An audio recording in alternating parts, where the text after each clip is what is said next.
कुछ रिसर्चर ने एक ग्रुप बनाया।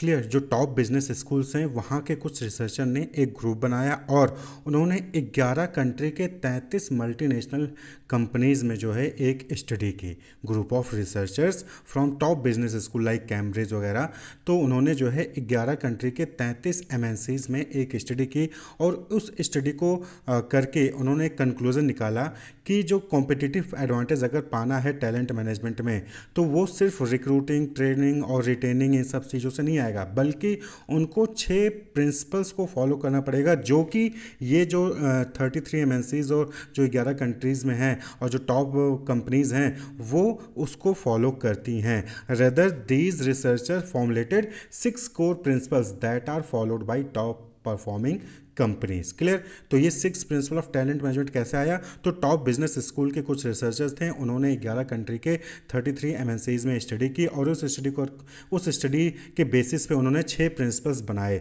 जिसको टॉप परफॉर्मिंग कंपनीज जो है परफॉर्म करती हैं टैलेंट मैनेजमेंट को लेके। तो बाकी कंपनीज को भी अगर उनको जो है कॉम्पिटिटिव एडवांटेज पाना है टैलेंट मैनेजमेंट में, तो उनको ये 6 प्रिंसिपल फॉलो करने चाहिए। तो वो 6 प्रिंसिपल्स कौन कौन से थे वो हम एक एक करके यहाँ पर डिस्कस करेंगे। तो सबसे पहला प्रिंसिपल है principle 1, that is alignment with strategy. Alignment with strategy means answering the question what type of talent do organization requires. कहने का मतलब यहाँ पर है कि कंपनी की स्ट्रेटजी क्या है, कंपनी का ऑब्जेक्टिव क्या है, गोल क्या है, उसके अकॉर्डिंग जो है टैलेंट मैनेजमेंट होना चाहिए। यानी कि placing the right person on the right job at the right time. सही पर्सन को सही जॉब के लिए सही समय पर चुनना ही टैलेंट मैनेजमेंट का मेन मोटिव होता है। और ये जो राइट पर्सन आप सेलेक्ट कर रहे हो वो कंपनी के स्ट्रेटजी के अकॉर्डिंग, कंपनी के गोल ऑब्जेक्टिव के अकॉर्डिंग होना चाहिए। तो अलाइनमेंट विथ स्ट्रेटजी यानी कि जो भी टैलेंट मैनेजमेंट में जो भी एक्टिविटीज़ परफॉर्म की जा रही है, चाहे वो रिक्रूटमेंट हो, ट्रेनिंग हो, मोटिवेटिंग हो या फिर रिटेनिंग हो, डेवलपमेंट हो, वो सब स्ट्रेटजी के अकॉर्डिंग होनी चाहिए। कंपनी की जो भी स्ट्रेटजी है, कंपनी का जो भी ऑब्जेक्टिव गोल है उसके अकॉर्डिंग होना चाहिए। क्लियर, कंपनी की स्ट्रेटजी कुछ और है, आप ट्रेनिंग किसी और चीज़ के लिए दे रहे हो, तो ये फिर सही टैलेंट मैनेजमेंट नहीं हुआ। जो कंपनी की स्ट्रेटजी है, जो कंपनी का गोल है, उसके अकॉर्डिंग जो है ट्रेनिंग और जो है वहाँ पर डेवलपमेंट प्रोग्राम होना चाहिए। कहने का मतलब ये है। क्लियर, नेक्स्ट जो प्रिंसिपल है that is internal consistency. Internal consistency कहने का मतलब क्या हो गया कि जो डिफरेंट फंक्शंस हैं टैलेंट मैनेजमेंट के, जो डिफरेंट कंपोनेंट्स हैं वो आपस में कंसिस्टेंट होने चाहिए। क्लियर, जैसे कि एक ऑर्गेनाइजेशन है वो जो है ट्रेनिंग और डेवलपमेंट पे तो खूब फोकस कर रही है, लेकिन जो है कॉम्पिटिटिव कंपनसेशन या फिर करियर मैनेजमेंट या फिर एम्प्लॉय को रिटेन करके रखने के लिए कोई भी काम नहीं कर रही है, तो फिर काम नहीं चलेगा। इंटरनल कंसिस्टेंसी होनी चाहिए, यानी कि जो भी डिफरेंट कंपोनेंट हैं टैलेंट मैनेजमेंट के, उन सभी पे जो है ऑर्गेनाइजेशन को फोकस करना चाहिए। आप रिक्रूटमेंट तो बहुत अच्छा कर रहे हो, बहुत अच्छे से जो है केयरफुली जो है अच्छे एम्प्लॉयज़ को सिलेक्ट कर रहे हो, लेकिन उनको आप रिटेन करके नहीं रख पा रहे हो, उनके कंपनसेशन पे आप फोकस नहीं कर रहे हो, उनको ट्रेनिंग और डेवलपमेंट जो है प्रोवाइड नहीं कर रहे हो, तो कहीं ना कहीं वो जो है सही परफॉर्म नहीं करेगा। क्लियर, टैलेंट जो है वो छोड़ के चला जाएगा। तो इसलिए सभी कंपोनेंट पे फोकस करना चाहिए। तो इंटरनल कंसिस्टेंसी, सभी चीज़ों पे ध्यान देना है। तो the various component of talent management such as recruitment, development and reward should be consistent and work together harmoniously. तभी जो है टैलेंट जो है आपके कंपनीज में रुकेगा जब उसकी रिक्रूटमेंट से लेके रिवॉर्डिंग तक सभी चीज़ें जो है वो हारमोनियस में रहेंगी, हारमोनी में रहेंगी, यानी कि एक दूसरे के कंसिस्टेंट रहेंगी। Talent management practices can not operate in isolation. The studies shows that if an organization invest significantly on high potential individual, it should be at the same time emphasize employ retention, competitive compensation and career management.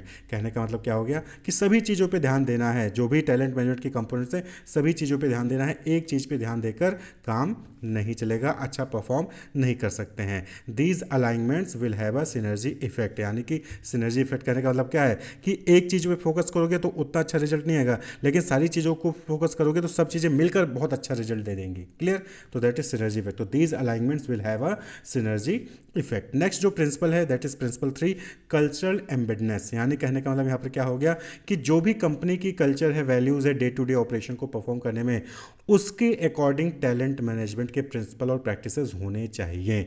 The principle and practice of talent management need to be deeply integrated into the company's culture, values and day to day operation. तो talent management का जो भी recruitment, development और retaining का जो है principal है, practices है, वो सब कंपनीज के कल्चर के अकॉर्डिंग जो है, वैल्यूज के अकॉर्डिंग वहाँ पर होना चाहिए। जैसे कि आइकिया आपने सुना होगा, जो कि स्वीडन बेस्ड फर्नीचर रिटेलर हैं। ये क्या करते हैं, ये एप्लीकेंट्स को सिलेक्ट करते वक्त जो है फोकस करते हैं कि वो उनकी क्या वैल्यूज़ है, उनकी क्या कल्चर फिट है, उसके बेसिस पे जो है एप्लीकेंट्स को सिलेक्ट करते हैं। इसी तरीके से सैमसंग इलेक्ट्रॉनिक्स है, तो ये जो अपने एम्प्लॉयज़ को ट्रेनिंग प्रोवाइड करती है, वो अपने कंपनीज़ के फिलॉसफी, वैल्यूज़ और मैनेजमेंट प्रिंसिपल को ध्यान में रख के जो है ट्रेनिंग जो है वो प्रोवाइड करती है एम्प्लॉयज़ को, चाहे वो लोकल हो या फिर वर्ल्ड वाइड के एम्प्लॉयज़ हों। क्लियर। तो अपनी फिलॉसफीज, वैल्यूज़ और मैनेजमेंट प्रिंसिपल को ध्यान में रख के करते हैं। तो कल्चरल एम्बेडनेस यानी कि कंपनीज के कल्चर को वैल्यूज के अकॉर्डिंग टैलेंट मैनेजमेंट के प्रिंसिपल प्रैक्टिसेस होने चाहिए। नेक्स्ट जो प्रिंसिपल है that is principle for management involvement. यहाँ पर कहने का मतलब क्या है कि जो टैलेंट, जो एचआर मैनेजर है, सिर्फ उसी की ही रिस्पॉन्सिबिलिटी नहीं है टीम टैलेंट को मैनेज करने का, बल्कि जितने भी मैनेजर्स हैं ऑर्गेनाइजेशन में, उन सभी को जो है टैलेंट को मैनेज करने पर काम करना चाहिए, टैलेंट को मैनेज करने पर फोकस करना चाहिए। Line managers and senior leaders at all level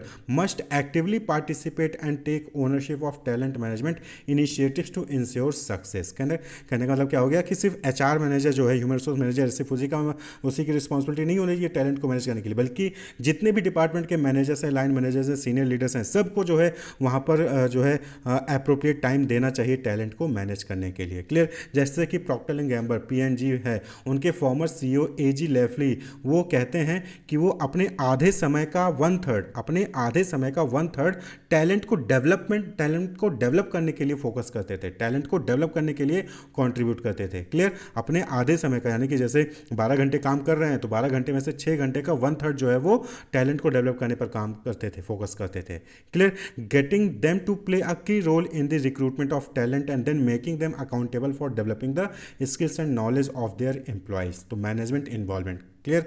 सिर्फ एचआर की रिस्पॉन्सिबिलिटी नहीं है, जितने भी अलग अलग डिपार्टमेंट के जो लाइन मैनेजर्स हैं, सीनियर लीडर्स हैं, मैनेजमेंट मैनेजर्स हैं, क्लियर, उन सभी को जो है टैलेंट को मैनेज करने पर फोकस करना चाहिए, काम करना चाहिए। नेक्स्ट जो प्रिंसिपल है, principle fifth, that is balance of global and local need. यानी कि यहाँ पर जो टैलेंट आप रिक्रूट कर रहे हो, ट्रेन कर रहे हो या फिर डेवलप कर रहे हो, रिटेन कर रहे हो, उसमें जो भी प्रैक्टिस एंड प्रिंसिपल आप परफॉर्म कर रहे हो वो वर्ल्ड वाइड क्या चल रहा है और आपके लोकल कंट्री में क्या है उसके अकॉर्डिंग होना चाहिए। तो बैलेंस होना चाहिए, ये नहीं कि खाली आप अपने लोकल को ही फोकस कर रहे हो, वो जो है ग्लोबलाइजेशन को ध्यान नहीं दे रहे हो, ग्लोबलाइजेशन को ध्यान दे रहे हो, अपने लोकल नीड को फुलफिल नहीं कर रहे हो, तो नहीं, उसके अकॉर्डिंग चाहिए, बल्कि बैलेंस बनाना है। तो companies operating in multiple countries, talent management strategies must balance the need for standardize global process with the unique requirement of local market. Clear. तो जो टैलेंट है वो वर्ल्ड वाइड को भी ध्यान में रखते हुए और लोकल नीड्स को भी ध्यान में रखते हुए जो है उनको रिक्रूट करना चाहिए, उनको डेवलप करना चाहिए, उनको रिटेन करना चाहिए। क्लियर। वहीं पर प्रिंसिपल 6 क्या है, एम्प्लॉयर ब्रांडिंग थ्रू डिफरेंशिएशन। सबसे इंपॉर्टेंट चीज़ भाई, जो अच्छा टैलेंट है, जो अच्छा एम्प्लॉय है, क्लियर, जो बेस्ट एम्प्लॉय है, वो कहाँ जाना चाहेगा, वो वहाँ जाना चाहेगा जिस कंपनी की रेपुटेशन मार्केट में अच्छी होगी, जो अच्छा पैकेज दे रहा होगा, जो अपने एम्प्लॉय के लिए कंसर्न होगा। क्लियर।